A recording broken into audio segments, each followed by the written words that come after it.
Bonjour, donc je vous avais dit que je ferai la vidéo sur le sujet qui fâche, donc le sujet des symptômes. On se retrouve tout de suite après le petit générique et je vous parle de tout ça.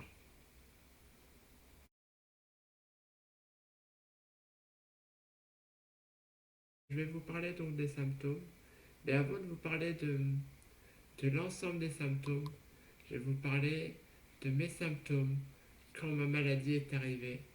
Donc ça fait maintenant de cela 5 ans que je vis avec ma sclérose en plaques.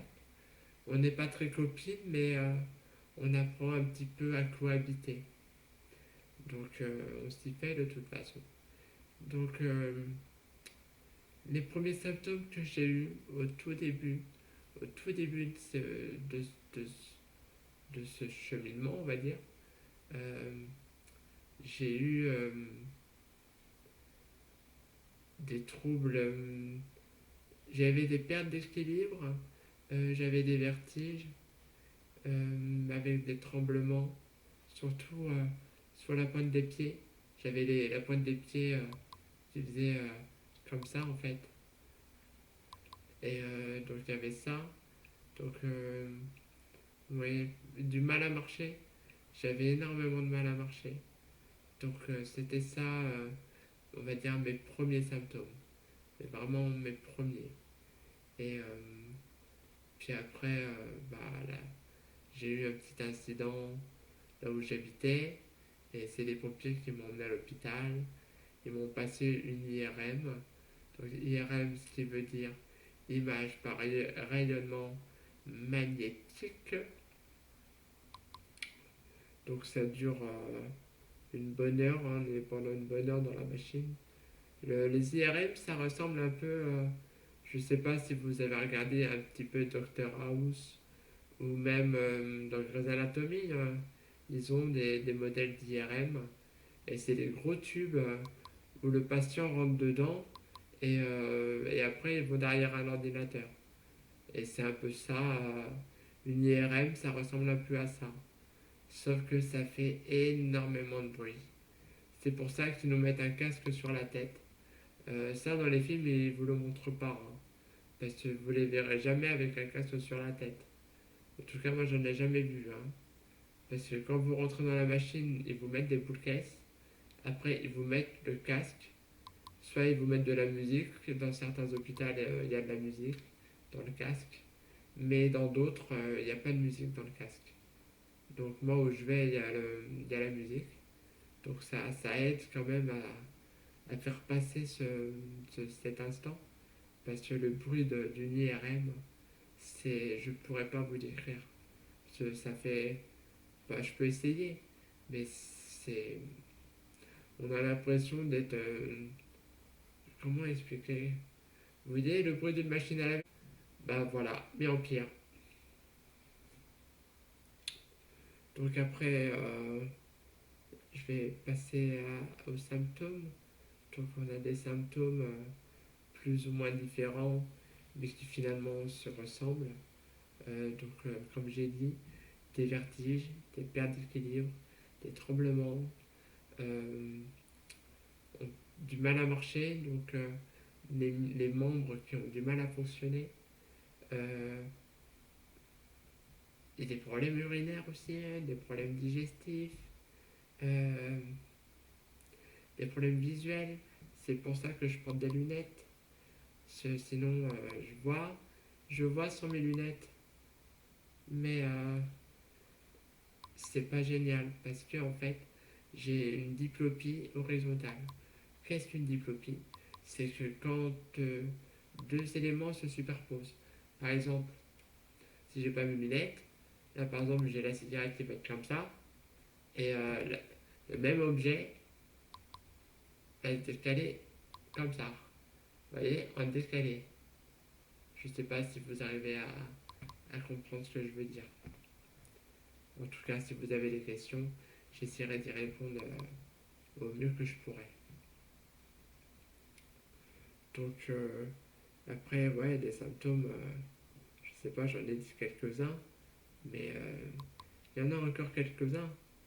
Mais attendez, je vais, je vais regarder ma note. Oui, les douleurs. Les douleurs. Alors, les douleurs neurologiques. Ça, c'est quelque chose.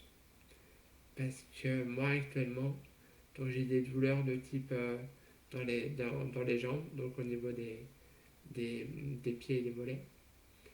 J'ai des fourmillements, picotements, sensation d'écrasement. Donc on a la sensation que ma jambe, elle, est, elle se fait écraser en fait. Elle se fait écraser et ça fait mal. Ça fait mal parce que c'est par moment. Des fois ça va se calmer, puis à un autre moment, ben, ça fera plus mal que ce que ça faisait hier par exemple. Parce que c'est vraiment aléatoire. Et puis ensuite, de quels symptômes je peux parler? Oui, j'ai pris des notes, mais oui, des problèmes de mémoire.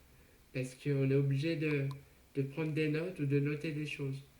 Parce que je ne peux pas me souvenir de tout. Je vais avoir des choses en tête, mais je vais passer de telle chose à telle chose, et je peux revenir sur telle chose. En fait, revenir en arrière sur ce que j'ai déjà dit. Et du coup, bah, je me dis, mais je l'ai dit ou je l'ai pas dit? Et du coup, je sais plus si je l'ai dit ou si je l'ai pas dit. Et du coup, je le redis. Vous voyez? Donc, ça aussi, un problème cognitif, ça. Et du coup, on répète tout le temps. C'est pour ça que je prends des notes. Si j'ai besoin de prendre des notes, sinon je ne peux pas. J'ai du mal à me souvenir de qu'est-ce que je dois vous dire. Donc oui, on peut aussi avoir des épisodes de dépression. De dépression parce que on se sent un peu seul, seul et abandonné, comme si que on était toute seule et qu'on ne sait plus comment on va s'en sortir, comment on va lutter, comment on va se battre, parce qu'on a perdu toute cette énergie qui nous permettait de pouvoir de nous battre contre cette maladie. Et du coup, on arrête de se battre. Et quand on arrête de se battre, c'est la chute libre. Et ça peut être très mauvais. La dépression peut être très mauvais. Parce que j'ai une amie qui avait la sclérose en plaques, paix à son âme. Euh, Elle nous a quittés, c'est sa dépression qui l'a emmenée. Et malheureusement, bah, elle est partie. Et c'est pour ça que être dépressif, c'est pas faire semblant. C'est vraiment une maladie. C'est une maladie et quand quelqu'un est dépressif, il faut vraiment être là pour cette personne. Il faut être présent parce qu'on ne sait pas jusque où elle va aller. C'est ça le problème de la dépression.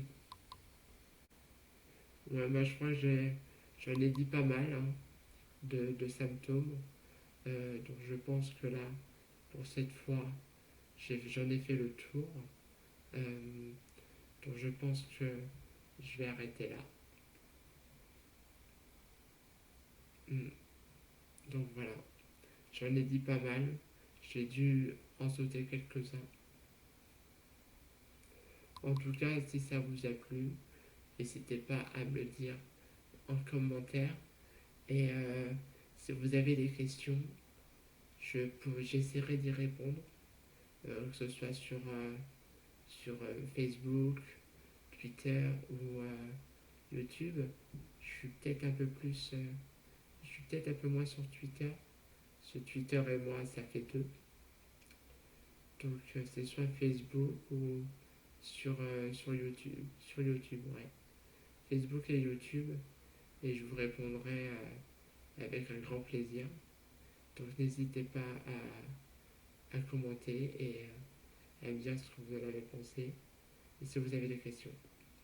Voilà, je vous dis à bientôt. Prenez soin de vous. Prenez soin de vous surtout.